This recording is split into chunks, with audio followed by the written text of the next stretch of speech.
O nosso trabalho é sobre a atenção primária à saúde bucal do adulto, tendo como finalidade levar a informação e conscientizar os adultos sobre a sua saúde bucal. As discentes envolvidas são Isabela, Natália, Maria Rita, Gabriela, Bárbara e Mariana.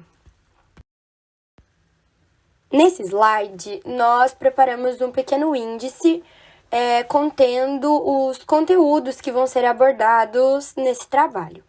Primeiramente, nós temos a introdução, que aborda de um âmbito geral sobre a atenção primária à saúde bucal do adulto. Depois, a gente tem os principais problemas de saúde dental no adulto, que estão entre eles a cárie, a doença periodontal, gengivite e periodontite, e por fim o câncer bucal. Além disso, nós também abordamos sobre as demonstrações das técnicas de higiene dental, sendo a escovação, a utilização do fio dental, das escovas interdentais e dos limpadores de língua. Os adultos compõem uma faixa etária extremamente ampla, representando mais de 50% da população total e que acumula grande volume de necessidades odontológicas. Essa faixa etária, em especial os trabalhadores, tem dificuldades no acesso às unidades de saúde em horários de trabalho convencionais desses serviços. Essas situações levam ao agravamento dos problemas existentes, transformando esses problemas em urgência e em motivo de falta ao trabalho, além das consequentes perdas dentárias. Disponibilizar horários de atendimento compatíveis com as necessidades de atenção a esse grupo e juntar a atenção odontológica aos programas de saúde do trabalhador são mecanismos que poderiam facilitar a detecção dos riscos específicos para a saúde bucal, a identificação da necessidade de tratamento e também a organização de uma agenda de atendimento aos adultos. É importante levar em consideração que o paciente adulto pode estar sujeito à influência de fatores que podem gerar estresse emocional, dificuldades financeiras e falta de tempo. Além disso, a maior parte dos problemas bucais, na maioria das vezes, não causa ameaça à vida, sendo compostos de processos agudos, geralmente espontâneos, mas prontamente tratáveis. Assim, os problemas bucais não são tomados como fatores prioritários, em virtude de uma problemática social e de outras condições patológicas e crônicas mais sérias. Também é característico da atenção prestada nos serviços de atenção primária que as equipes de saúde bucal se ocupem das patologias mais prevalentes nas comunidades. Falando um pouco sobre os principais problemas de saúde dental no adulto, entre eles está a cárie dentária. Há 3 tipos de cárie: a cárie coronária, a radicular e a recorrente. A cárie coronária é a mais comum e pode ocorrer tanto em crianças como em adultos. Esse tipo de cárie se localiza nas superfícies de mastigação ou entre os dentes. Já a cárie radicular, ela está associada à retração das gengivas, o que deixa a parte da raiz do dente mais exposta, sem a proteção do esmalte, o que pode deteriorar facilmente. Como é uma condição frequente com o avanço da idade, essa parte ficar mais exposta, ocorre essa doença, esse tipo de cárie, ocorre principalmente em adultos e idosos. Por fim, existe a cárie recorrente, que ocorre no mesmo lugar em que já se houve tratamento, como, por exemplo, em volta de restaurações e coroas dentárias, pois esses lugares têm maior facilidade em acumular placa bacteriana, ou seja, onde então é mais possível que ocorra uma nova deteriorização e um novo ataque pela cárie. O que causa a cárie? A doença cárie, ela ocorre nos dentes através da ação bacteriana. Após a injeção de açúcares e amido, as bactérias existentes em nossa boca, elas podem se desenvolver e formar a placa bacteriana que então se adere ao dente. Se essa placa bacteriana não for removida através da higiene oral, ocorre a desmineralização que pode progredir e atingir as camadas mais profundas do dente. Por isso, é muito importante que uma higienização adequada seja feita pelo paciente. Além disso, os adultos, eles estão especificamente sujeitos a apresentar a cárie quando eles sofrem a xerostomia, que é uma doença causada pela falta da saliva. A xerostomia pode ser decorrente de alguma doença, pode ser decorrente de medicamentos, da radioterapia, da quimioterapia e pode ser temporária ou permanente, dependendo do caso. Falando um pouco sobre a prevenção da cárie, no slide a gente tem várias imagens que já insinuam alguns métodos de prevenção. É importante escovar os dentes pelo menos 3 vezes ao dia e, juntamente a isso, fazer o uso do fio dental. Além disso, a utilização de creme e enxaguante bucal fluoretados é muito importante. Ter uma dieta balanceada, com pouco açúcar e amido, também é uma importante prevenção. Além de beber bastante água para aumentar o fluxo da saliva e não esquecer de visitar o dentista regularmente, pelo menos a cada 6 meses. O tratamento da cárie, ele é feito através de um procedimento simples, que é a restauração, e ele é um tratamento odontológico indispensável, já que as cáries elas podem ser transmitidas de um dente para outro. Em casos de cárie muito profunda, que atinge, a polpa do dente, que é a parte mais interna, é feito então o tratamento de canal. Falando um pouco então sobre a doença periodontal, ela aborda então a gengivite e a periodontite. O que é então a gengivite? A gengivite, ela trata-se de uma inflamação na gengiva causada por bactérias e pelas toxinas dessas bactérias que se aderem à mucosa oral e causam irritação, provocando desconforto, vermelhidão e até sangramento. A conhecida placa bacteriana, que é aquela massinha branca que a gente encontra no dente após não escovarmos por um longo período, é o vetor dessa inflamação na cavidade oral. Agora, falando sobre a periodontite. A periodontite, ela refere-se também a uma inflamação na gengiva, só que não para por aí. Na periodontite, como o próprio nome insinua, a inflamação, ela acomete também os tecidos que sustentam os dentes, conhecido como periodonto, havendo a perda óssea, ou seja, a perda alveolar. A gengivite e a periodontite, elas assolam-se como estágios da doença periodontal, sendo a primeira um estágio inicial, reversível e não tão grave da doença, e a segunda sendo a progressão desse estágio inicial, o qual ele evolui para um estágio avançado, onde há o afastamento da gengiva dos dentes e a danificação do tecido ósseo, podendo até mesmo acontecer a perda dos dentes. A prevenção da doença periodontal, ela inicia-se em casa, com hábitos de higiene rotineiros, tais como a escovação adequada, havendo a limpeza da cavidade oral por completo, sendo dentes, língua, bochechas e gengiva, o uso do fio dental nas áreas onde a escova não alcança e o uso de enxaguantes bucais. Além disso, a prevenção ela pode ser feita através da mudança do estilo de vida, quando pautamos o uso de tabaco e álcool, relacionamos o estresse, com o fato de ranger e apertar os dentes, e todos esses, são os fatores que interferem na promoção da doença periodontal. A gente não pode esquecer também dos pacientes diabéticos, que devem ter a atenção redobrada quando se trata da doença periodontal. Isso porque a hipoglicemia presente, ela afeta a microbiota bucal e potencializa o vetor para as doenças. Assim, esses pacientes diabéticos, eles devem ter cuidado redobrado para que eles não sofram dessas doenças bucais. O tratamento da doença periodontal, ele consiste em trazer melhores condições de vida ao paciente através da melhora na saúde bucal desse indivíduo.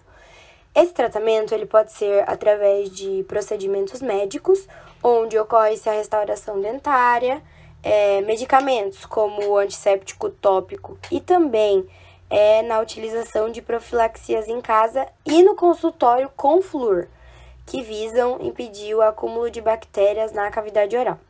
Além disso, são utilizados métodos de raspagem da placa bacteriana, tanto na gengivite, em casos mais complicados, quanto na periodontite, onde a raspagem é mais profunda, adentrando a margem gengival.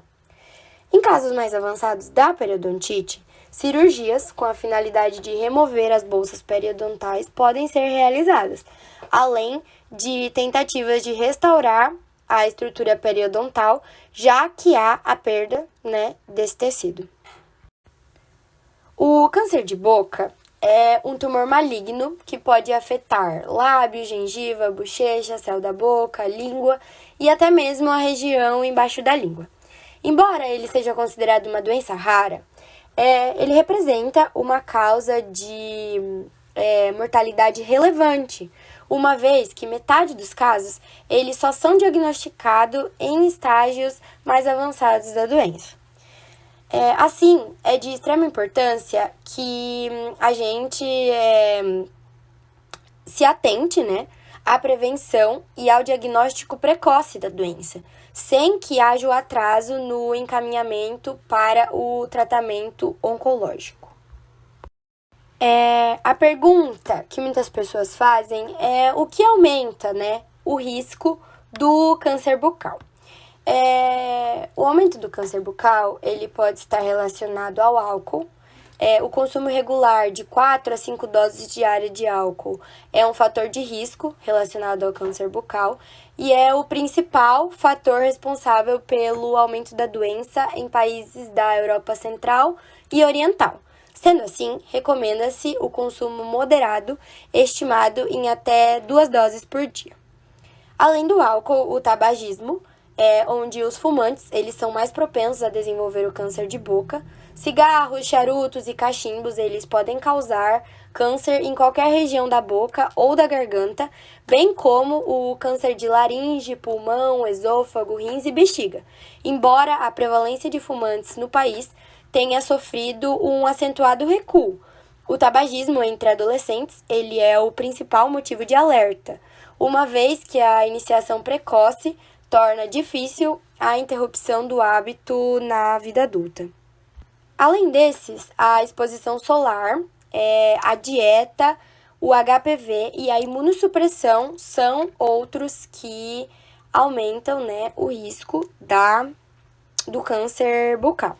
Falando um pouco sobre cada um deles, o câncer de lábio, ele é mais comum em pessoas que trabalham em áreas externas com exposição prolongada ao sol e medidas preventivas, como a utilização de protetores e bloqueadores solar, devem ser adotadas, especialmente em países tropicais do Brasil. Relacionado à dieta, fatores nutricionais eles podem estar envolvidos com o risco de desenvolvimento do câncer de boca. Estudos demonstram que uma dieta deficiente em frutas e vegetais está associada a um risco aumentado de câncer bucal. Além disso, o consumo em excesso de alimentos de origem animal pode ser responsável pelo aumento do risco dessa forma de câncer. Em adesão, temos o HPV. O DNA do vírus do papiloma humano, ele é encontrado na maioria dos casos de câncer de boca. Por isso, reforça-se a necessidade da proteção por preservativos para a realização do sexo oral. A imunossupressão fala sobre um sistema imunológico fraco que pode ser, devido a doenças hereditárias, pela síndrome da imunodeficiência adquirida, a conhecida AIDS, e pelo uso de medicamentos imunossupressores, que pode contribuir para o desenvolvimento do câncer de boca. Por fim, mas não menos importante, nós temos a idade, onde o risco de desenvolvimento da doença aumenta progressivamente com a idade. Como prevenir o câncer bucal? O câncer de boca poderia ser evitado na maior parte dos casos. A principal estratégia visa iniciativas que possam reduzir a incidência da doença e é baseada no abandono ou redução da exposição aos fatores de risco para a doença. Assim, recomenda-se o controle da exposição ao álcool e cigarros e controle da exposição solar. Como citados anteriormente, são alguns fatores que predispõem o câncer de boca. A prevenção secundária visa o diagnóstico precoce da doença através do exame clínico preventivo, que tem o objetivo de identificar lesões com potencial maligno ou lesões malignas em estado inicial. Assim, recomenda-se o autoexame e a visita regular ao dentista, especialmente se qualquer um dos sintomas persistirem por mais de 2 semanas. A respeito dos sinais e sintomas do câncer bucal, as lesões mais comumente encontradas no câncer de boca são úlceras e nódulos firmemente aderidos aos tecidos subjacentes. Essas lesões apresentam-se com margens irregulares e elevadas, com o endurecimento característicos quando apalpadas, né? A apresentação de lesões precoces são manchas branco-avermelhadas e a principal característica do câncer de boca em estágio inicial é a ausência de sintomas dolorosos. Em estágios mais avançados, entretanto, a dor já pode ser percebida.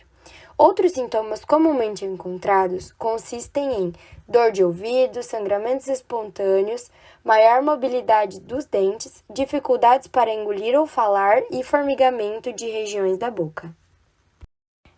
Com a finalidade de haver a detecção precoce do câncer bucal, é imprescindível que todos estejam atentos ao surgimento de qualquer sinal de alerta. Diante de alguma lesão que não cicatrize em um prazo máximo de 15 dias, deve-se procurar um profissional de saúde, sendo ele dentista ou médico, para que haja a realização do exame completo na boca. É importante que o paciente aproveite as consultas com o dentista para tirar as dúvidas e, principalmente, relatar qualquer sinal ou sintoma diferente presente na cavidade oral. Pessoas com maior risco para desenvolver o câncer de boca, como os fumantes e os consumidores frequentes de bebida alcoólica, devem ter o cuidado redobrado e fazer visitas periódicas ao dentista. Uma vez diante de uma lesão suspeita, a biópsia deve ser realizada e o paciente, então, encaminhado a um médico especializado. O diagnóstico do câncer de cavidade oral, ele normalmente pode ser feito com o exame clínico, ou seja, com o exame visual. Mas a confirmação, ela depende sim da biópsia, que seria então o exame de um fragmento da lesão. Alguns exames de imagem, como a tomografia computadorizada, também auxiliam no diagnóstico e principalmente ajudam a avaliar a extensão do tumor. O diagnóstico inicial, ele permite um tratamento com o melhor resultado funcional, visto que os tumores diagnosticados em estágios mais avançados vão implicar em tratamentos mais agressivos com maior chances de sequelas. A boca, ela tem uma vantagem se tratando dos outros órgãos do corpo, porque nela a gente já consegue analisar o que está acontecendo sem grandes dificuldades, principalmente no dia a dia, quando a gente faz a higiene oral.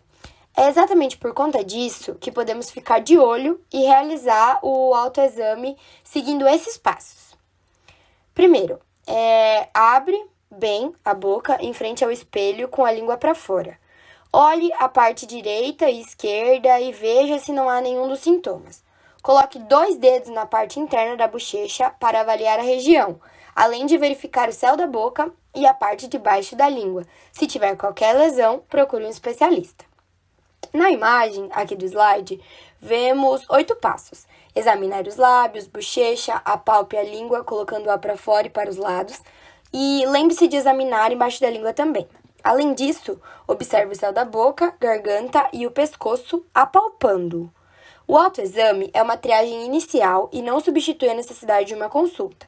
Caso identificar algo diferente, é imprescindível que se busque a ajuda profissional.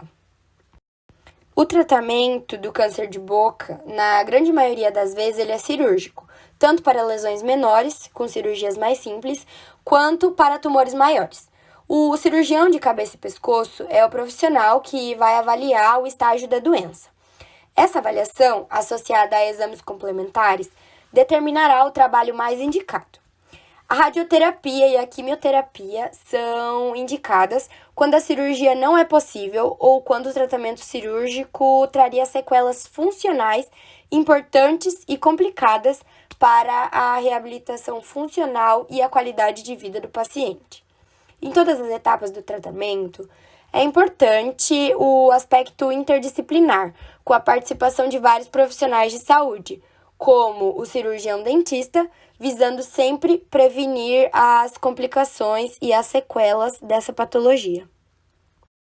Diante das técnicas de higiene dental, nós temos a demonstração da escovação, que é a primeira técnica de higiene dental e tem como principal função remover o biofilme dental.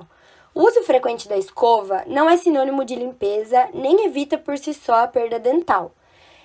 Mas mais importante que a frequência é a qualidade da limpeza. Para uma escovação correta, é necessário pelo menos 2 minutos utilizando uma técnica recomendada pelo seu cirurgião dentista, ou seja, 30 segundos em cada seção da boca, sendo elas superior direita, superior esquerda, inferior direita e inferior esquerda. A primeira etapa da escovação dentária correta inicia com as superfícies exteriores e interiores, escovando em um ângulo de 45 graus com movimentos pequenos e envolvendo meio dente por vez, seguindo a linha da gengiva, não deixando de alcançar os dentes do fundo.